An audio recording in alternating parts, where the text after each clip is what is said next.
இப்ப நாகப்பஞ்சமிக்கும் இந்த கார்த்திகை சோமவாரத்துக்கும் ஒரு தொடர்பு உண்டு.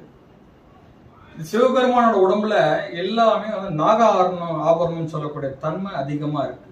இந்த அதல சுதல மகாத்தல ரட்சத்தல பாதாள அப்படின்னு சொல்லக்கூடிய இந்த 7 நாகலோகங்களை பத்தி நம்ம பார்த்துருக்கோம் ஏற்கனவே.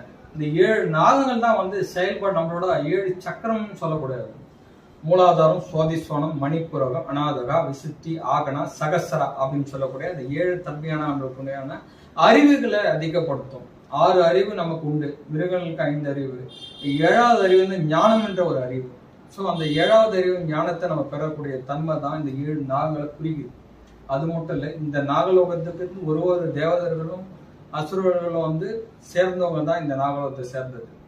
இது எல்லாத்தையும் சிவபெருமான் தனக்குள்ள எல்லாம் ஐக்கியமாக்கி எல்லாம் வச்சுட்டு இருக்காரு. அப்போ நம்மளோட கர்மாக்களை தீர்க்கக்கூடிய தன்மை சிவனுக்கு உண்டு. ஸோ இந்த கார்த்திகை